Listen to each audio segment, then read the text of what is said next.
Well, greetings, brethren. Yesterday's sermonette was an introduction to the Millennial Temple. The temple of the time of Jesus Christ was destroyed, with no stone left upon another. During the millennium, Jesus Christ will make as his home a temple to be built on Mount Zion. Mount Zion was torn down by Simon the Hasmonean and will be built up again, greater than ever, at the return of Jesus Christ.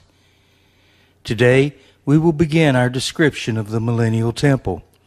We will begin with a porch, since it is at the entrance to the temple.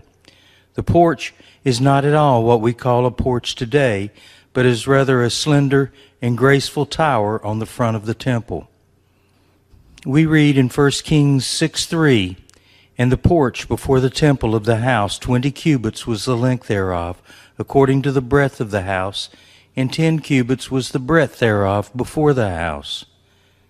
Notice that only the basic floor dimensions of the porch are given in this place. The height is not given. There is no description of the walls, no details of the ceiling, windows, or exterior. That will be found in other places. The text does state that it is the same width, 20 cubits, as the breadth of the house, and it is 10 cubits in depth. It must be understood now that these dimensions are inside room dimensions. Outside dimensions are given elsewhere. So far, we have a rectangle described of 10 by 20 cubits. But how high is this porch? The preceding verse states that the house, not the porch, is 30 cubits. Such a proportion, if continued out over the porch, would certainly be symmetrical, but such a conclusion is the one usually accepted, but it is wrong. The height for this porch is the first major mistake almost all the scholars have made. The Bible is clear and plain. We read in 2 Chronicles 3:4, "And the porch that was before the house, the length of it according to the breadth of the house was 20 cubits, and the height 120.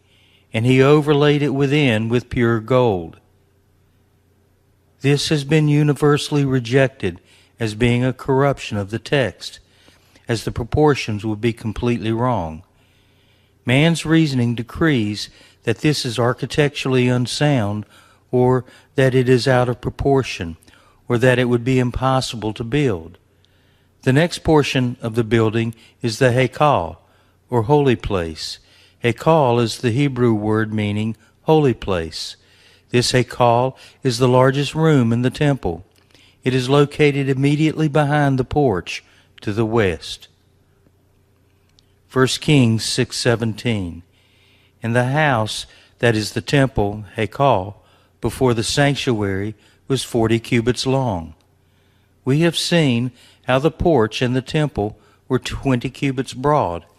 Therefore, we have now described a room 20 cubits broad by 40 cubits long.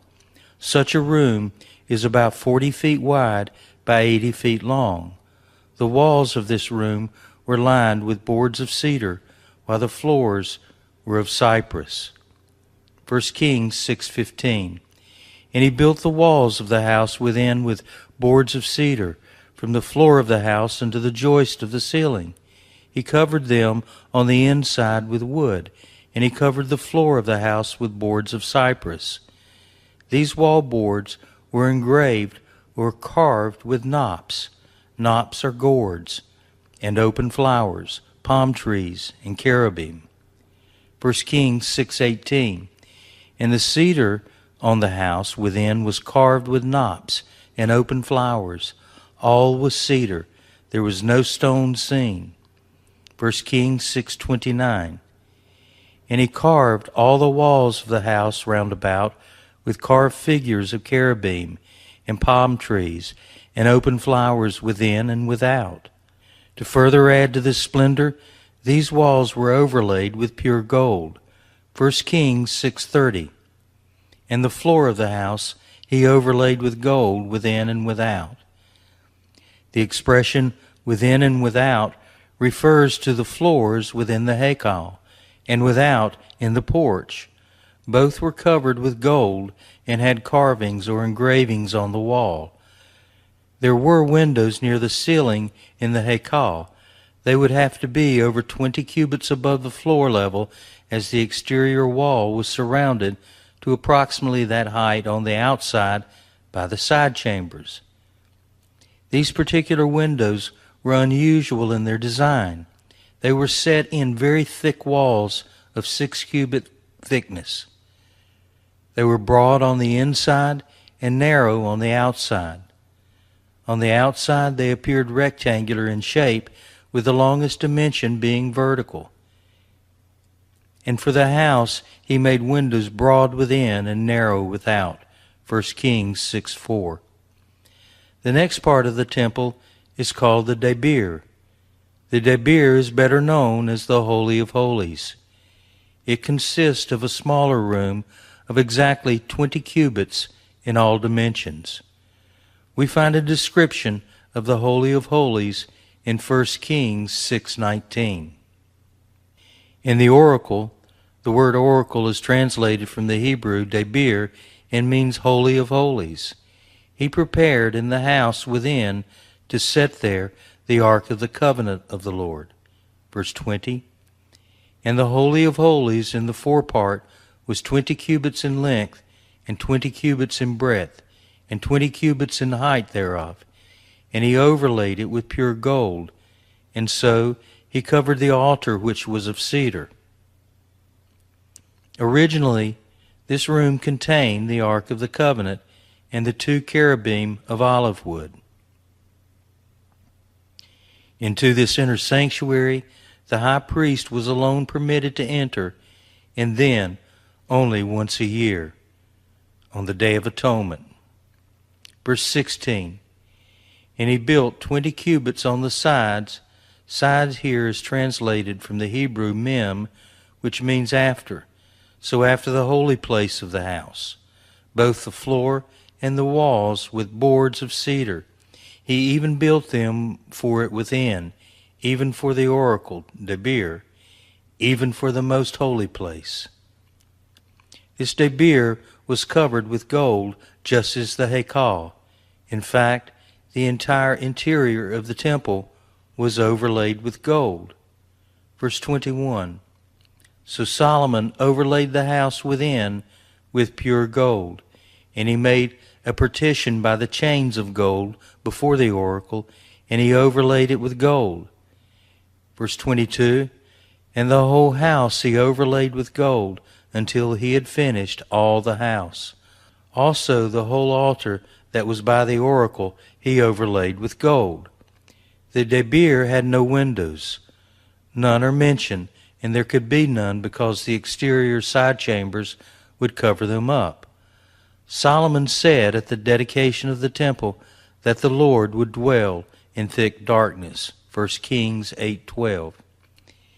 He apparently was referring in part to the fact that there was no light from physical sources in the Holy of Holies where the Lord dwelt. In the Debir of the new temple yet to be built, the coming Lord of the whole universe will take up residence and will rule the world. He will be the King of kings and Lord of lords, Jesus Christ the Messiah. At that time, his glory will shine forth so brightly that there will be no need of artificial light in the Holy of Holies. No steps are mentioned as being inside the temple building. There are steps mentioned at the gates to the inner and outer court and on the outside of the porch. Ezekiel 40:22 and verse 49. If there were steps into the Debir, it would be mentioned. So far, we have described 3 different sections to the temple.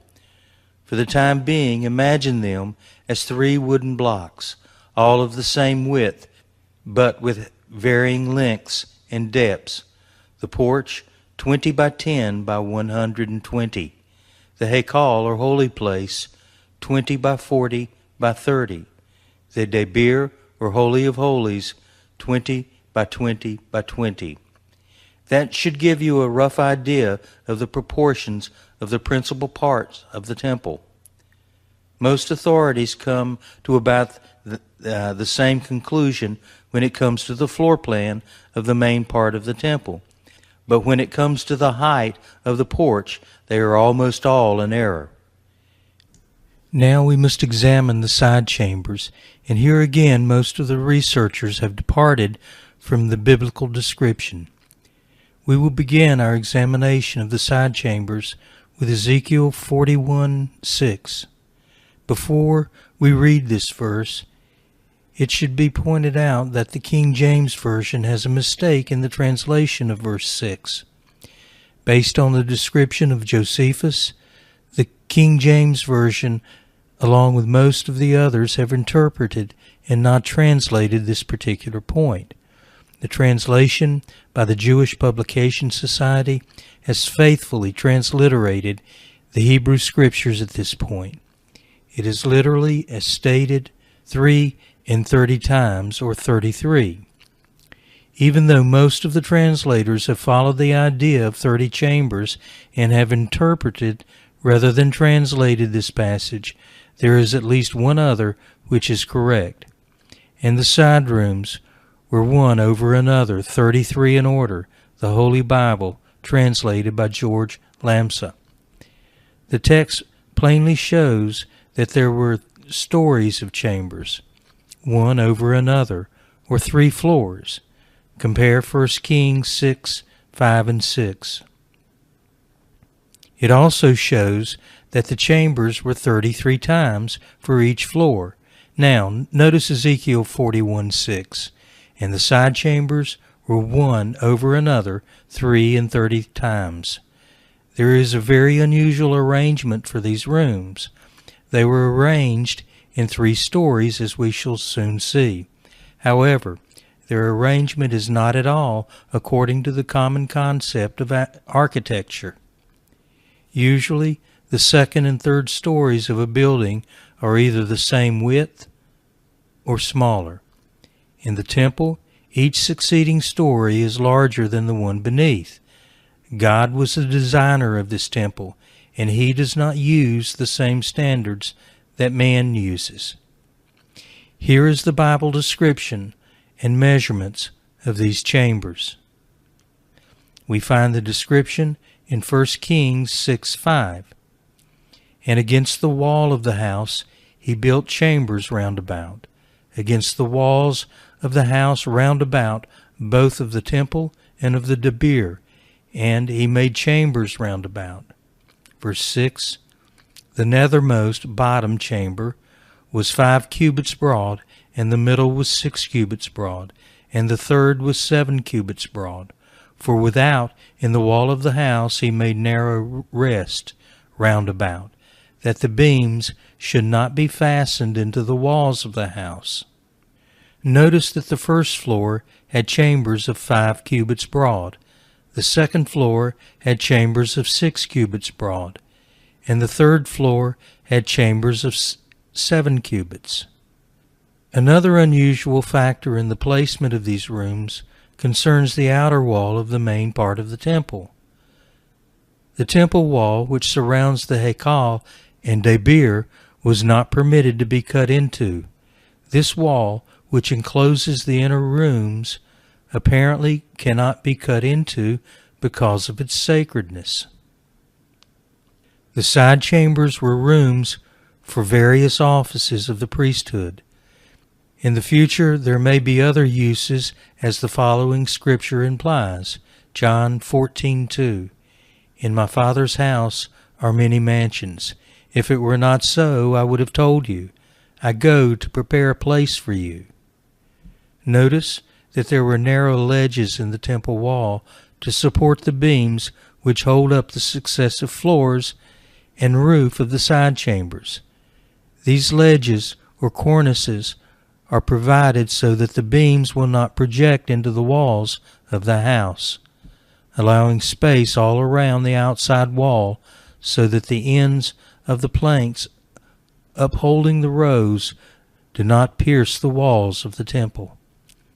Notice Ezekiel 41:6 and 7, as further details are given at this point. Ezekiel 41:6. And the side chambers were 3, one over another, and 33 in order, and they entered in. The word entered into is also translated as come upon. They entered into the wall, or came upon the wall, which was of the house, for the side chambers round about, that they might have hold, but they had not hold in the wall of the house. Verse 7. And there was an enlarging and a winding about still upward of the side chambers, for the winding about of the house went still upward, round about the house. Therefore the breadth of the house was still upward, and so increased from the lowest chamber to the highest by the midst. Since there could be no cutting into the wall of the house, the increasing width of each story would of necessity cut into the outside wall of the chambers. The statement, the breadth of the house continued upward, verse 7, simply means that the width of the house is the same at the top as at the bottom.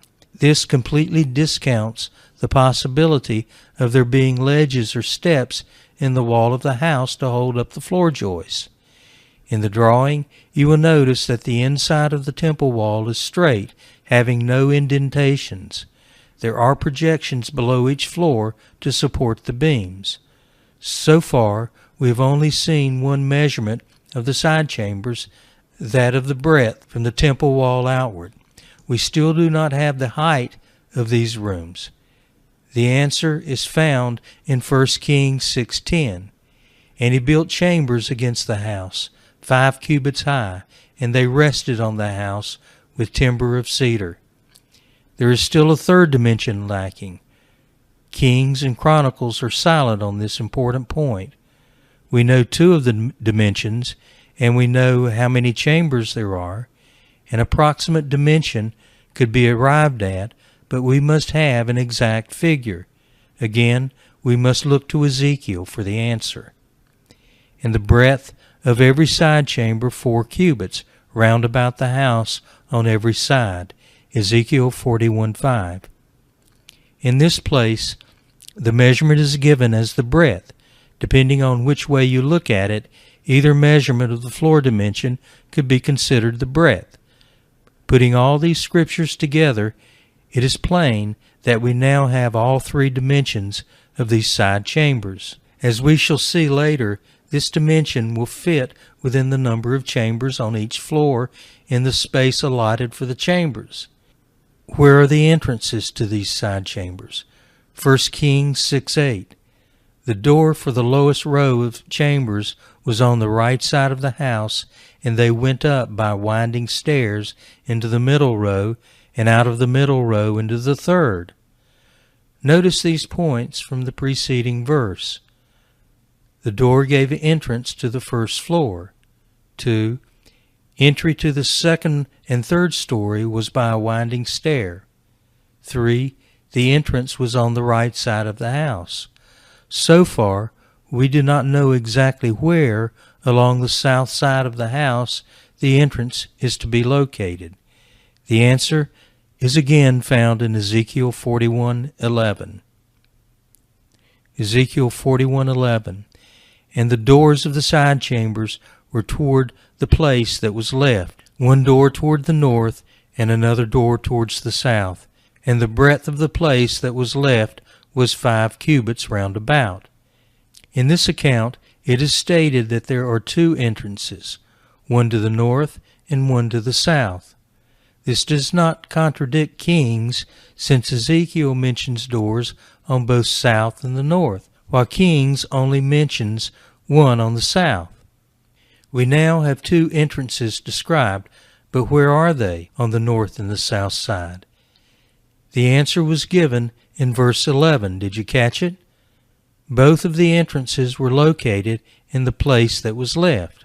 This place that was left is said to be 5 cubits round about, or in both directions. This is the place left for the winding stair. Since all of the chambers are 4 cubits in breadth, they each could take only 4 cubits of wall space on the outside of the inner temple wall. One could not fit properly into the corner, since one chamber of 4 cubits breadth would have to match the other chamber length dimension of 5 cubits. This side chamber must fit against the main wall and not in the northwest and southwest corner. The corner is the place that was left. A 5 cubic square arbitrarily set somewhere along the north or south wall is not logically the place that was left, and yet that is the wrong conclusion that most of the scholars have come to. This 5 cubit space that was left can only be for one purpose, for the winding stairs. Using the available wall space, each chamber can be exactly 4 cubits in breadth with 1 cubit inner walls between each side chamber. The exception to this is the west wall, where the inner walls must be only 1/2 cubit, 1 foot, in order to fit. Further details are shown in the drawings of the side chambers. By using the space available, it will be found that 13 side chambers fit on the south side, 13 on the north, and 7 on the west. The 2 winding stairs are located in the corners. The next question is how entrance can be made to all of these many side chambers from the main north and south entrance. The Bible is completely silent on this matter. No passageway, hallway, or doors are described. No space is left in the description for such a passageway or hall. Where can we find the answer to this puzzling question? We must look elsewhere for answers. Remember our original basis for deciding such problems. Where the Scripture is silent and gives no basis, the only source left are the records of the priest Josephus, or, at times, the Mishnah. Josephus gives an answer which does agree completely with the scriptural account. He also built round about the temple 30 small rooms, that might include the whole temple, by their closeness one to another and by their number and outward position round about. He also made passageway through them, that they might come into one through another. Antiquities 8:3-2. From this it becomes plain, completely in accord with the scriptural account, that there was a passageway that went the entire length of the rooms to connect them together. We will now turn our attention to the upper chambers. We thus far have examined the porch, the Hekal, or holy place, the Debir, or Holy of Holies, and the side chambers. We find the upper chambers mentioned in 2 Chronicles 3:9, and he overlaid the upper chambers with gold. When it comes to the detail of the upper chambers, we are almost faced with an insurmountable problem. First, let us understand that so far, when speaking of the side chambers, the Hebrew word was tsela, T-S-E-L-A. This word comes from a root signifying ribs. The side chambers are arranged somewhat like ribs around the temple. The word for upper chamber is aliyah. Clark supposes this word to mean ceiling. This is absurd, since the Scripture says the complete interior of the Hekal and Debir are covered with gold, including the ceiling. This word has no reference to the ceiling. The Hebrew word here is aliyah, which has no connection with the side chambers, tsela. It is the same word used in 2 Kings 1:2, where it states that Ahaziah fell from his upper chamber. This could in no way have referred to the word ceiling. The side chambers could not in any way be referred to as upper chambers, since 1/3 of them were lower on the ground floor. We have already seen at the beginning of the description of the temple how God had given the details to David of the temple, including the upper chambers or upper rooms, as translated in the King James Version. The Bible nowhere specifically describes these rooms or tells where they are located. Can you picture the most holy parts of the temple having chambers above them for storage or offices? Can you picture Jesus Christ, the King of Kings and the King of the whole earth, seated on his throne during the millennium, with men working above him in the upper chambers? No, that is entirely unreasonable from God's point of view. Just where can these chambers be? There is only one logical place left, in the porch. We skipped over the porch rather rapidly at first, but we must come back to it now. We left it in the description as a tall, slender structure of 10 by 20 by 120 cubits. We have already seen that the porch was overlaid in its interior with gold, 2 Chronicles 3:4. And yet the side chambers were not overlaid with gold. The upper chambers, since they are part of the porch, are also naturally overlaid with gold, 2 Chronicles 3:9. Since the Bible does not say we need to go to Josephus. Remember, his source is mainly unwritten tradition handed down over a period of 6 centuries. Let's find out where the entrance to these rooms are. According to Josephus, the king also had a fine contrivance for an ascent to the upper rooms over the temple, and that was by steps in the thickness of the wall, for it had no large door on the east end, as the lower house had, but the entrance were by the sides through very small doors. Antiquities 8:3-2. These rooms must have been over the temple, in the porch, and not as Josephus supposed above the Haikal and Debir, but their entrance was through small doors on the inside of the porch, through the walls of the porch, not of the main walls of the Haikal. That solves the problem regarding the entrances, but what about the number of rooms or stories in the porch? Again, please remember that the Bible does not tell us. God has seen fit to preserve the key for us, this time also found in Josephus. In the same section from which the preceding passage was taken, he mentions that each of the rooms were 20 cubits high. Every one of these rooms had 5 cubits in breadth and the same in length, but in height 20. Antiquities 7:3-2. This could not possibly be referring to the side chambers, as the Bible plainly and specifically states they were 5 cubits high, just as we have seen already. He further states that they were one over another or in successive stories. We have our key now. The chambers were 20 cubits high, one over another. Since these rooms are called upper chambers, they are above the temple, which is 30 cubits in height. The porch is 120 cubits in height. This leaves 90 cubits. Since each room has 20 cubits, there is room for at least 4 rooms, one on top of another, possibly 5 if you consider the side chambers were about 20 cubits high. If we did not have Ezekiel's account of the temple, there would be no information regarding the thickness of the walls. The walls have a very important part in the overall design of the temple, since they are very thick in comparison with most architectural designs. The Book of Kings gives the dimensions of the various rooms, the doors, and the materials used.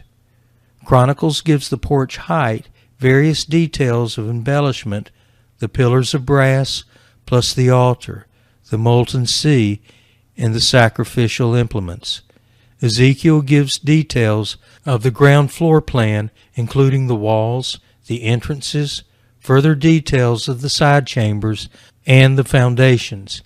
He also gives details of the exterior appearance of the porch. He alone describes the gates and the courts and the additional buildings. You should be able to see better now why it is impossible to understand this subject without all 3 sources. Since it is Ezekiel who gives the details of the walls, we must go there next for that information. It is found in Ezekiel 40:48. And he brought me to the porch of the house, and he measured each post of the porch, 5 cubits on this side and 5 cubits on that side, and the breadth of the gate was 3 cubits on this side and 3 cubits on that side. Verse 49. The length of the porch was 20 cubits, and the breadth 11 cubits. That gives us the porch measurements plus the 5 cubits for the front or eastern wall of the temple.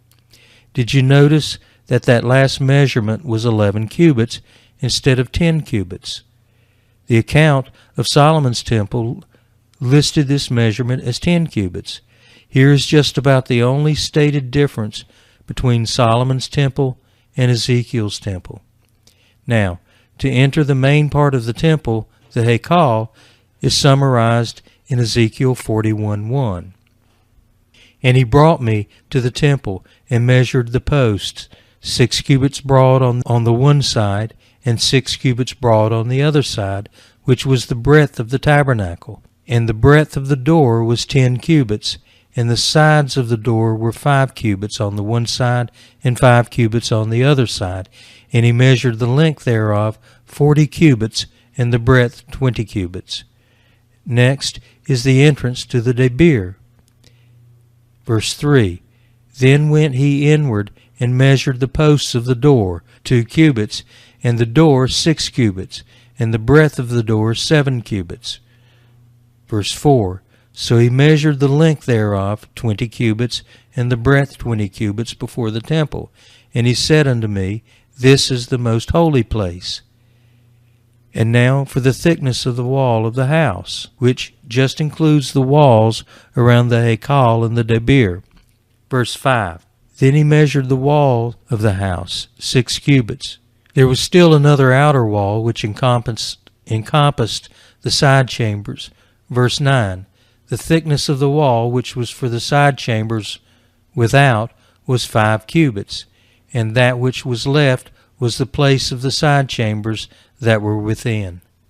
With all of this information, we can almost make a floor plan of the whole building, but there is one thing lacking. We do not have the overall dimension of the house. It is also given by Ezekiel, so that there is no question in regard to the measurements. Verse 13.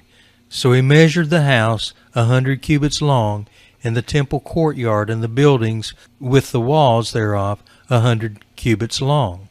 Here is a summary of the various dimensions from the east to the west. The porch wall 5 cubits. Depth of the porch 11. House wall 6. Hekal length 40. Inner wall 2. Debir length 20. House wall 6. Side chambers 5. Outside wall 5. Total 100 cubits.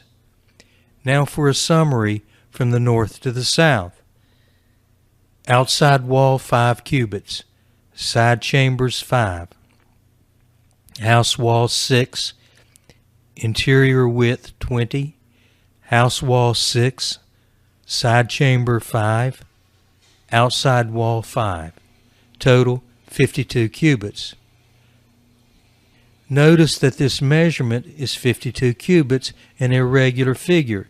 It might appear at first that something is wrong, and that this figure must be incorrect.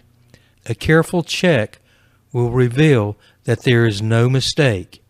Each one of the dimensions are given and cannot be changed. Before we find out why this dimension is unusual, there are other aspects which must now be mentioned. Ezekiel 41:10, and between the chambers was a breadth of 20 cubits round about the house on every side. Just what does this mean? What relation does it have to our last problem? It may not make good sense easily, as it may be confused with a section concerning the side chambers. We know from the size of the inner rooms and walls that they are separated by 32 cubits and not 20. In this particular place, the word for chambers is lishka. It refers to different chambers which are to the north, west, and south of the temple and are not part of the main temple building. They are 20 cubits distance from the temple building. By adding these two figures to our previous 52 cubits, we find that we have 92 cubits. We are 8 cubits short of the 100 cubits needed for the inner court width. There is still one factor missing: the basement. Nothing has been said about it so far. Ezekiel 41:8 gives the answer. Ezekiel 41:8. I saw also the height of the house round about. The foundation of the side chambers were a full reed of 6 great cubits. This basement or foundation is about 12 feet high from the inner court level to the floor level of the temple building and side chambers. The place of joining is where the basement ends and the house starts. Now that we know there is a raised basement roundabout, we need one other dimension. We do not know how wide it is. Is it just as wide as the house? If so, how can a person enter the side door which gives entry to the side chambers? There is no mention of any steps leading up to them, but there is mention of steps leading up to the entrance of the temple. Ezekiel 40 and verse 49. The steps leading up to the temple must be climbed above this basement. We are lacking only 8 cubits for the overall north-south dimension. Here is the only place that such a dimension could fit. All of the other dimensions are given, so it must be this place where the lacking dimension belongs. Therefore, it is only logical to conclude that the raised basement is 4 cubits on either side of the house. This provides a walkway from the entrance steps to the side chamber entrance. It cannot continue clear round about to the rear of the house, as there is no room for it in the rear. This will be plain when we discuss the 2 courts. There is no door at the entrance of the porch, but just a large opening. We have seen the dimensions of the opening. However, there is no mention anywhere of doors for it. The entrance to the Haykal does have doors. We say this in plural as there are 2 doors of 2 leaves each. 1 Kings 6:33. So also made he for the door of the temple post of olive tree, a 4th part of the wall, and the 2 doors were a fir tree. The 2 leaves of one door were folding, and the 2 leaves of the other door were folding. Notice that this door is square. From earlier dimensions given, it was found that the door opening is 10 cubits. Since there are 5 cubits on each side of the door, and the Haykal is 20 cubits wide. The door is square, so it is also 10 cubits high. These doors are made of cypress wood, and the door frame is of olive wood, as the previous text states. These doors are very unusual doors, since they have 2 leaves each. 2 leaves fold to the one side, and the other 2 leaves fold to the other side. Since there are 4 leaves, and the distance is 10 cubits, each leaf is about 5 feet wide by 20 feet high. When open, they will easily fold against the jambs of the door. Further details are given on these doors in Ezekiel 41:23 through 25. Verse 23, and the temple and the sanctuary had 2 doors, and the doors had 2 leaves apiece, 2 turning leaves, 2 leaves for the one door and 2 leaves for the other door. Verse 25, and there were made on them, on the doors of the temple, cherubim, and palm trees, like as were made upon the walls. The entrance to the debir also had doors. They also had 4 leaves, but are different in shape. For the entrance to the inner sanctuary, he made doors of olive wood. The lintel and the doorpost were 5-sided. 1 Kings 6:31, English Standard Version. The King James has it, the The side posts were a fifth part of the wall. This entrance has 2 doors, but the frame to the door has 5 angles. Instead of having a door opening with a straight and level top, this one has 2 angular frames projecting to the center point. When the doors are open, they must be swung to the side in order to accommodate the high center of the door. As seen from above, all of these door jambs are squared. Therefore, we cannot interpret the preceding text to mean that these jambs, as seen from above, appear to have 5 angles.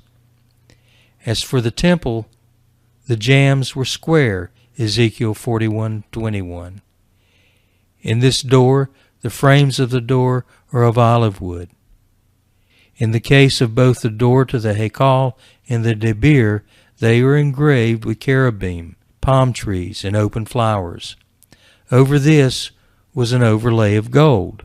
Please notice 1 Kings 6:32. And as for the 2 doors of olive wood, he carved upon them carvings of cherubim and palm trees and open flowers, and overlaid them with gold, and he spread the gold upon the cherubim and upon the palm trees. It has already been mentioned that the house was overlaid with gold, which covered the engravings of cherubim, palm trees, and flowers. Here is further information about these gold overlays. Notice 2 Chronicles 3:5-7. And the greater house he covered with cypress wood, which he overlaid with fine gold, and wrought thereupon palm trees and chains.